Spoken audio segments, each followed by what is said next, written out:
जिले की डीएम आरती सिंह का नाम सुनते ही लोगों की आंखों में एक सख्त, ईमानदार और मेहनती अफसर की छवि उभर आती थी। रोजाना फाइलों के ढेर, मीटिंग्स और जनता की समस्याओं के बीच उनका पूरा दिन निकल जाता। इतना कि कभी-कभी उन्हें ये तक याद नहीं रहता कि आखिरी बार उन्होंने खुद के लिए वक्त कब निकाला था। लेकिन उस रविवार की सुबह उन्होंने तय कर लिया कि आज का दिन थोड़ा अलग होगा। छोटी बहन ललिता, जो कॉलेज की होनहार छात्रा थी, कई दिनों से नए कपड़े लेने की जिद कर रही थी। आरती ने सोचा, कभी कभी सिर्फ डीएम नहीं, एक आम लड़की बनकर जीना भी जरूरी है। उन्होंने अपनी चमचमाती सरकारी गाड़ी और सुरक्षा कर्मियों को साथ जाने से रोक दिया। इस बार वो लोगों की भीड़ में घुलना चाहती थी, बिना किसी ओहदे और पहचान के। हल्के गुलाबी रंग का सादा सलवार सूट पहना, बालों को साधारण जूड़े में बांधा और पैरों में आरामदायक चप्पल पहन ली। आईने में खुद को देखा तो लगा जैसे वो फिर से वही पुरानी आरती बन गई हों, जो कभी गांव की गलियों में बेफिक्र होकर घूमती थीं। ललिता खुशी से झूम रही थी। दोनों घर से निकली और आरती ने ऑटो रिक्शा रोका। ड्राइवर ने उन्हें बिना पहचाने ही बैठा लिया। गाड़ी के झटकों के साथ दोनों बहनें हंसती बातें करती भीड़ भाड़ वाले बाजार की ओर निकल पड़ी। ऑटो रिक्शा शहर के बीचों बीच बने एक चेक पोस्ट पर पहुंचा। वहां कुछ पुलिस वाले खड़े थे। जैसे ही ऑटो पास पहुंचा, ड्यूटी पर तैनात सब इंस्पेक्टर धर्मवीर यादव ने हाथ उठाकर ऑटो रोक लिया। धर्मवीर ने घूरते हुए ऑटो चालक से कहा, कागज दिखाओ, driving licence, insurance, pollution certificate सब। ड्राइवर घबराकर बोला, साहब, सब कागज घर पर ही रह गए। आज सुबह जल्दी में निकल पड़ा, लेकिन सारे कागज सही सही हैं। कल तक दिखा दूंगा। धर्मवीर हंसते हुए बोला, अबे, चालान तो पक्का कटेगा, लेकिन अगर चालान नहीं कटवाना चाहते हो तो 2000 रुपए निकालो। ऑटो चालक हाथ जोड़कर गिड़गिड़ाने लगा, साहब, दिन की शुरुआत ही है, अभी एक भी सवारी नहीं मिली, पैसे कहाँ से दूं? थोड़ी दया कीजिए। धर्मवीर ने तंज कसा, कल कमाया होगा, वो पैसे कहाँ हैं? चल निकाल। बेचारा ड्राइवर बार बार मिन्नतें करता रहा, मगर धर्मवीर की जिद बढ़ती ही गई। उसने गाली तक दे दी और कहा, तेरे पास पैसे नहीं हैं, चल उतार सवारियों को, ऑटो जब्त होगा अब। आरती अब तक चुपचाप पीछे बैठी सब देख रही थी, लेकिन जब धर्मवीर ने ड्राइवर की कॉलर पकड़ ली और थप्पड़ जड़ दिया तो उनका सब्र टूट गया। आरती तुरंत ऑटो से उतरी और कड़क आवाज में बोली, रुको, किसने दिया आपको ये अधिकार कि किसी गरीब ड्राइवर को पीटें? गलती हुई है तो नियम के तहत कार्रवाई कीजिए, लेकिन रिश्वत और मारपीट कदापि नहीं। धर्मवीर ने तिरछी नजर से देखा और हंसते हुए बोला, ओ मैडम, बीच में मत बोलो, वरना तुम्हें भी थाने ले जाकर हवालात दिखा दूंगा, समझी? ज्यादा बहादुरी मत दिखाओ।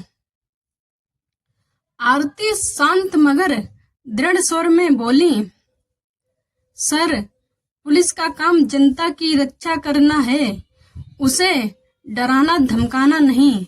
आप कानून की बजाय अपनी जेब भरने पर तुले हैं, शर्म आनी चाहिए आपको।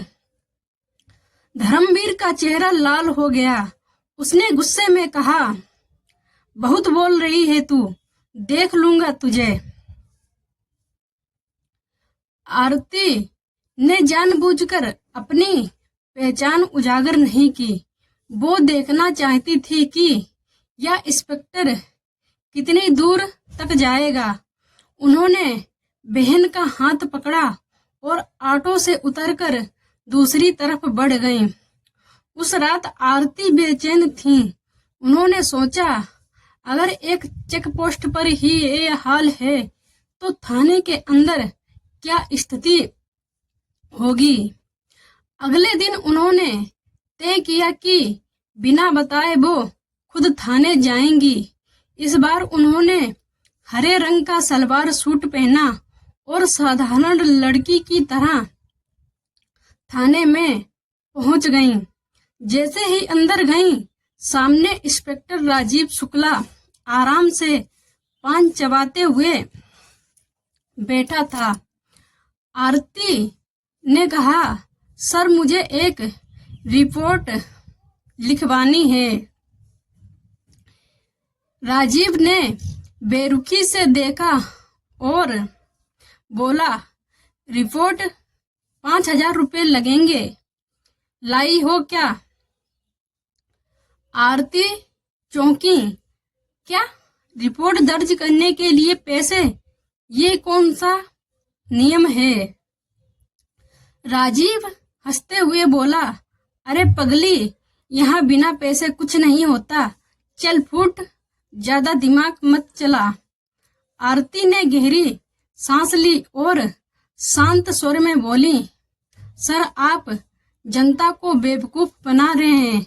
रिपोर्ट लिखना आपका कर्तव्य है, पैसे मांगना अपराध है। यह सुनते ही राजीव भड़क उठा, अबे चुप, बहुत ज्यादा बोलोगी तो तुझे अंदर कर दूंगा। भिखारिन लगती है और मुझे कानून सिखा रही है। आरती की आंखों में गुस्सा भर आया, लेकिन वो अब भी चुप रहीं।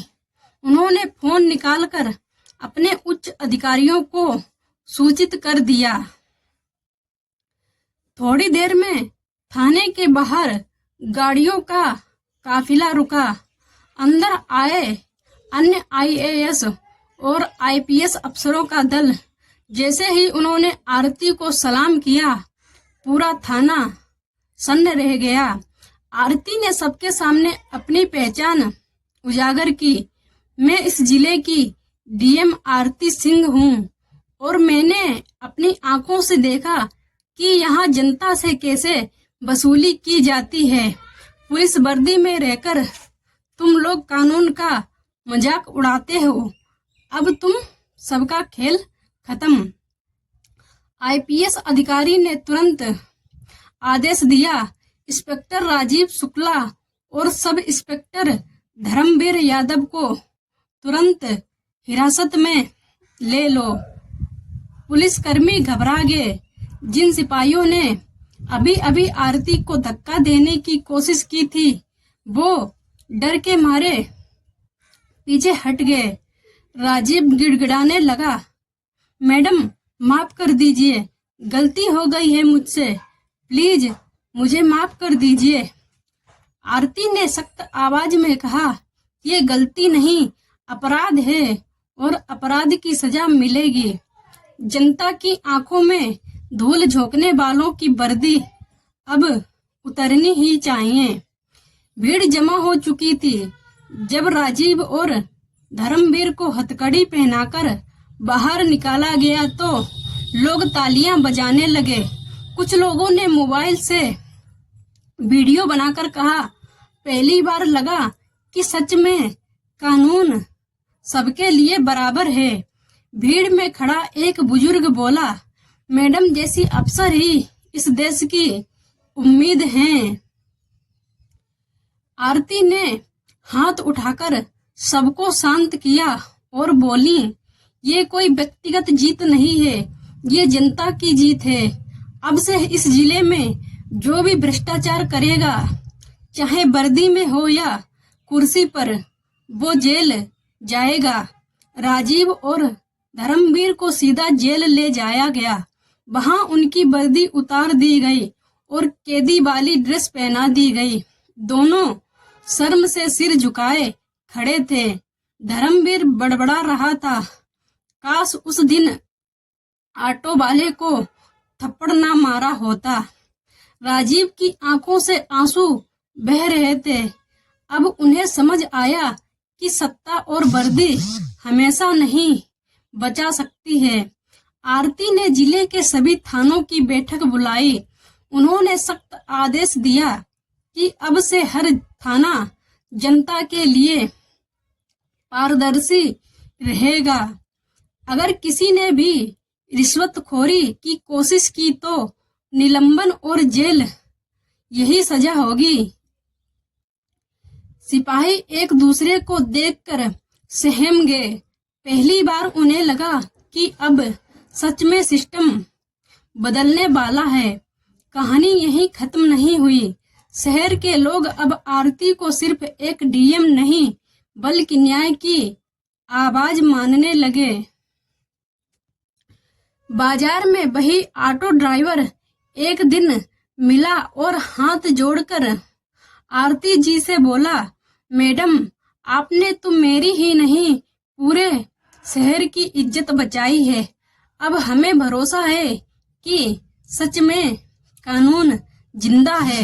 आरती मुस्कुराई और बोली, जब तक जनता सच के साथ खड़ी है कोई भी भ्रष्टाचार टिक नहीं सकता। यह कहानी हमें सिखाती है कि कानून सबके लिए बराबर है। जनता की आवाज को दबाना सबसे बड़ा अपराध है। ईमानदार अफसर ही समाज में बदलाव लाते हैं। अगर आपको यह कहानी पसंद आई हो तो इसे लाइक जरूर कीजिए। अपने विचार कमेंट में लिखिए। क्या आपके शहर में भी ऐसी कोई घटना कभी हुई है? इस वीडियो को अपने दोस्तों और परिवार के साथ शेयर कीजिए ताकि और लोग भी समझ सके कि कानून से ऊपर कोई नहीं है।